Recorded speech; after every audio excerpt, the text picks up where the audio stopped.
So சேவிங்ஸ்ன்னு பார்த்தீங்கன்னா நமக்கு எல்லாருக்குமே தெரியும். சேவிங்ஸ்ன்ற வந்து நம்ம பல விதமாக எல்லாருமே வந்து பண்ணுவோம். ஆனால் அது எப்படி வந்து நம்ம வந்து அது சேவிங்ஸ் பண்ணுறோம், அது எந்த அளவுக்கு வந்து நம்ம பண்ணுறோம், எவ்வளோ எஃபெக்டிவாக நம்ம பண்ணுறோன்றது ரொம்ப ரொம்ப ரொம்ப ரொம்ப முக்கியம். அதே மாதிரி நமக்கு இன்கம் வருது, மந்த்லி இன்கம் வருது அப்படின்னா இன்கம்ல வந்து நமக்கு ப்ராப்ளமே கிடையாது. பட் ஸ்பெண்டிங்கில் தான் வந்து நமக்கு ப்ராப்ளம்ஸ். இன்கம் வந்து ஒரு பக்கமாக வந்துடுது நமக்கு. பட் ஸ்பெண்டிங் பார்த்தீங்கன்னா பல விதமாக வந்து நம்ம ஸ்பெண்ட் பண்ணுறோம். ஸோ அதில் தான் வந்து நம்ம ப்ராப்ளமில் வந்து போய் மாட்டிக்கிறோம். ஸோ என்னென்ன மிஸ்டேக்ஸ்லாம் வந்து அவாய்ட் பண்ணால் நம்ம வந்து சேவிங்ஸ் வந்து பார்த்தீங்கன்னா கொஞ்சம் எஃபெக்டிவாக வந்து நம்ம பண்ணலாம் அப்படின்ற விஷயம் தான் நம்ம வீடியோவில் பார்க்க போகிறோம். ஒரு 5 பாயிண்ட்ஸ் நான் வந்து இங்கே சொல்லியிருக்கேன். அந்த 5 பாயிண்ட்ஸை நீங்கள் ஃபாலோ பண்ணுங்கள். ஸோ அந்த 5 பாயிண்ட்ஸ் வந்து ரொம்ப ஈஸியான ஒரு டிப்ஸ் தான் அது. ஸோ அந்த பாயிண்ட்ஸை நீங்கள் ஃபாலோ பண்ணீங்க அப்படின்னா உங்களோட சேவிங்ஸ்ன்றது வந்து கரெக்டாக எஃபெக்டிவான ஒரு பாத்தில் ஒன்று போகும். ஸோ நம்ம சேனல் இது வரைக்கும் நீங்கள் சப்ஸ்கிரைப் பண்ணிக்கலாம், மறக்காமல் சப்ஸ்கிரைப் பண்ணிக்கோங்க. பக்கத்தில் பெல் ஐக்கானை கிளிக் பண்ணிக்கோங்க. ஸோ நம்ம வீடியோ ஃபுல்லாக ஸ்கிப் பண்ணாமல் பாருங்கள். உங்களுக்கு பிடிச்சிருந்தா லைக் பண்ணுங்கள், ஷேர் பண்ணுங்கள், கமெண்ட் பண்ணுங்கள். 5th பாயிண்ட், கடன். நம்ம கடன் ஒன்ஸ் நம்ம வாங்கிட்டோம் அப்படின்னா அது எவ்வளோ சீக்கிரம் வந்து அதை அடைக்க முடியுமோ அவ்வளோ சீக்கிரம் வந்து அடைக்கிறது ரொம்ப நல்லது.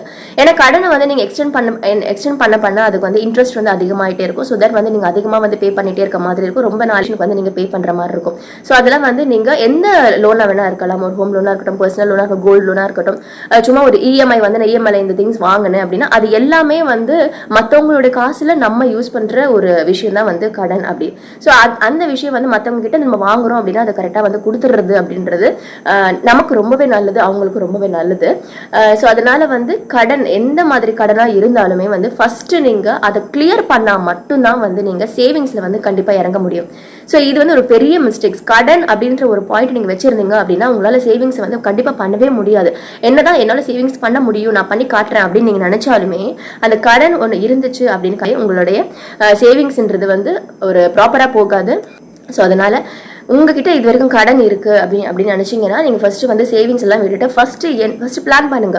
ஸோ யார்கிட்ட நம்ம வாங்கணும், எவ்வளவு வாங்கணும், எதுக்குள்ள நம்ம வந்து பே பண்ணணும் அப்படின்ற ஒரு விஷயம் நீங்க பிளான் பண்ணி வச்சுக்கிட்டீங்க அப்படின்னா அதை ஃபர்ஸ்ட் நீங்க கிளியர் பண்ணுங்க. நீங்க எவ்வளவு சீக்கிரம் வந்து இதை கிளியர் பண்றீங்களோ நீங்க சேவிங்ஸ் பண்றதுக்கு ஸ்டார்ட் பண்ணலாம். ஃபர்ஸ்ட் இதை முடிச்சுட்டு அதுக்கப்புறம் நீங்க சேவிங்ஸ் பண்ணுங்க. 4th பாயிண்ட் பார்த்தீங்கன்னா கெட்ட பழக்கம் ஏதாவது இருந்துச்சுன்னா, ஜென்னா இருக்கட்டும், லேடிஸாக இருக்கட்டும், ஜென்ஸ் அப்படின்னு சொல்லும் பொழுது ஸ்மோக் பண்ணுவாங்க, ட்ரிங்க்ஸ் பண்ணுவாங்க. ஸோ இதெல்லாம் பண்ணும்பொழுது கஷ்டப்பட்டு கையில் காசு கிடைக்கும். ஆனால் அவங்க குடிக்கிற அந்த ஒன்ஸில் அடிக்ட் ஆகிட்டாங்க அப்படின்னா அவங்க வந்து அந்த பணத்தை அதுக்கு தான் வந்து செலவு பண்ணுவாங்க, நிறைய செலவு பண்ணுவாங்க. கையில் கிடைக்கிற காசெல்லாம் வந்து தேடி திருடிலாம் போய் கொண்டு போய் வாங்குவாங்க. ஸோ அந்த மாதிரி விஷயங்கள்லாம் நீங்கள் அவாய்ட் பண்ணலாம். ஸோ ஸ்மோக் பண்ணுறது அதெல்லாம் வந்து அதுக்கு வாங்குறதுக்கே வந்து காசு தேவையில்லாத செலவு தானே. அது ஹெல்த்தையும் ஸ்பாயில் பண்ணிக்கிட்டு எல்லாத்தையும் காசையும் வந்து கரியாக்கிட்டு இந்த மாதிரி பண்ணுறதுன்றது கெட்ட பழக்கம்ன்றது இருக்கிறது அவாய்ட் பண்ணணும். கெட்ட பழக்கம் இருந்துச்சு அப்படின்னா அதுக்கான காசு செலவுகள் அதிகமாகும். லேடிஸ்ன்னு சொன்னது வந்து இது கிடையாது. லேடிஸ்க்கு வந்து பார்த்தீங்கன்னா சும்மா தேவையில்லாத விஷயங்களை வாங்குறதும் ஒரு கெட்ட பழக்கம் தான். அது ட்ரெஸ்ஸே கூட சரி, நிறைய விஷயங்கள் நிறைய ட்ரெஸ்ஸஸ் வாங்கி வைக்கிறது தேவையில்லாத டைம்ல எனக்கு தேவையே கிடையாது.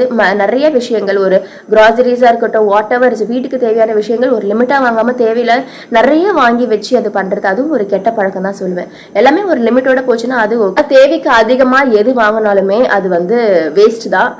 அது வந்து ஒரு கெட்ட பழக்கம் தான். ஸோ அந்த மாதிரி நீங்க எதுலையாவது நீங்க பண்றீங்க அப்படின்னா அது நீங்க ஸ்டாப் டூயிங் திஸ். பாயிண்ட் பார்த்தீங்கன்னா இமிட்டேட்டிங் அதர்ஸ்.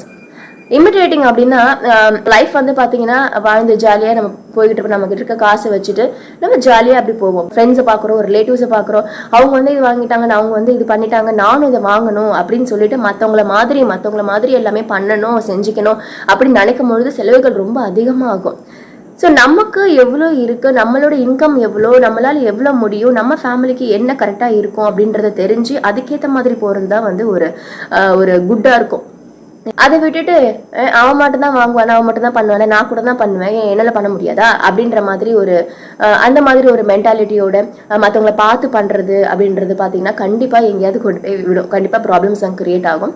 அதனால நிறைய ஃபினான்ஷியலாக வந்து நீங்கள் கண்டிப்பாக கஷ்டப்படுவீங்க. ஸோ அதனால நமக்கு எவ்வளோ முடியும், நம்மளால என்ன இருக்குது அப்படின்றத நினச்சி நம்ம ஹாப்பியாக வச்சுட்டு வாழ்ந்துட்டு போகணும். ஸோ அதனால மற்றவங்களை பார்த்து பண்ணுறதுனால செலவுகள் அதிகமாக இருக்கும். ஸோ அதனால அந்த மாதிரி பண்ணுறதை அவாய்ட் பண்ணுங்க. அதுவும் ஒரு மிஸ்டேக் தான், பெரிய மிஸ்டேக் தான் அது.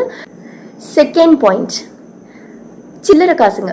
வீட்டில் பார்த்தீங்கன்னா அங்கங்கே கொட்டி கிடக்கும். திடீர்னு நம்ம கடையில் ஏதாவது வாங்கிட்டு வந்துட்டு அந்த காசு எங்கேயாவது ₹1, ₹2, ₹10, ₹5 அங்கங்கே வச்சிருவோம்.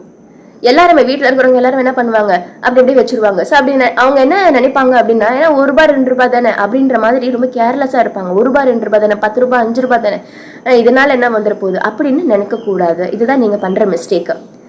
அதுவும் காசு தானே, ₹1 ₹2 அதுவும் காசு தானே. காசு அதுக்கும் ஒரு மதிப்பு இருக்கு, அதுக்கும் ஒரு வேல்யூ இருக்கு. ஸோ அதனால இவ்வளவுதானே அப்படின்ற மாதிரி நம்ம எடை போட்டுறக்கூடாது. ஸோ ₹1 ₹2 அந்த சில்லறைங்க வந்து இருக்கிறத கூட நீங்க அதை வந்து சேர்த்து வந்து ஒரு பக்கமா வச்சு நீங்க அதையும் ஒரு சேவிங்ஸா பண்ணீங்க அப்படின்னா அது ஒரு அமௌண்ட்டா வந்து வளர்ந்து நிற்கும். ஸோ அதனால இதுதானே, இவ்வளோ காசு தானே அப்படின்ற மாதிரி நீங்கள் சாதாரணமாக வந்து நினைக்க வேண்டாம். இந்த மிஸ்டேக்ஸ் கண்டிப்பாக எல்லாருமே பண்ணுவாங்க. அப்படியே செதறி கிடக்கும் அங்கங்க ₹1 ₹2 அங்கங்க அப்படியே கிடக்கும். அதெல்லாம் எடுத்து ஒரு பக்கமாக வச்சு சேவிங்ஸ் பண்ணி பாருங்களேன். அது வந்து தானா இட் வில் க்ரோ. அது வந்து பார்க்கும்போது பரவாயில்லையே, இவ்வளோ அமௌண்ட் வந்திருக்கே அப்படி நமக்கு தெரியாமலே அப்படின்னு கூட நீங்கள் நினைப்பீங்க. So little drops of water make a mighty ocean அப்படின்னு சொல்றாங்க. இது வந்து தண்ணிக்கு மட்டும் கிடையாது, சிறு துளி பெருவெள்ளம் அப்படின்னு சொல்றாங்க. ஸோ இதுக்குமே பொருந்தும் அப்படின்னு தான் சொல்றேன். கொஞ்சம் காசு சேர்த்து வைக்கும் போது என்ன ஆகும் அப்படின்னா அது நிறைய தான் ஆகும். ஸோ அதனால சில்லற காசு தானே, இவ்வளோ காசு தானே அப்படின்னு நம்ம சாதாரணமாக நினைச்சிடக்கூடாது. அதனால இந்த மிஸ்டேக்கை நீங்க பண்ணாதீங்க. ஃபர்ஸ்ட் பாயிண்ட் என்னது அப்படின்னா, இது எல்லா விஷயமுமே நான் சொன்னது நீங்க ஃபாலோ பண்ணலாம். ஆனா இது எல்லாத்துக்குமே வந்து ஒரு பாசிட்டிவான மைண்ட் ஒன்று இருக்கணும். ஃபர்ஸ்ட் பாயிண்ட் என்னதுன்னா பாசிட்டிவிட்டி. அதாவது உங்க மைண்ட்ல பாசிட்டிவான தாட் தான் இருக்கும். என்னால முடியும், என்னால சேவிங்ஸ் பண்ண முடியும், என்னால இந்த காசு சேமிக்க முடியும் அப்படின்ற மாதிரி ஒரு அந்த பாசிட்டிவ் மைண்ட் இருந்தா மட்டும்தான் இது எல்லாமே சாத்தியமாகும். அதாவது என்னன்னா, நான் எங்க சேவிங்ஸ் பண்றது, அவன் பண்றான், அவன் வாங்குற செலவுக்கு வந்து அவன் சேவிங்ஸ் பண்றான், என்னால என்ன பண்ண முடியும், என்கிட்ட என்ன காசு வருது, நான் சேவிங்ஸ் பண்ணணும் அப்படின்னு அவன் சொல்லுவான். அவங்க கிட்ட மட்டும் நான் லட்சக்கணக்கில் காசு வருதா, லட்சக்கணக்கில் வந்தா தான் சேவிங்ஸ் பண்ணணுமா? அப்படிலாம் கிடையாது.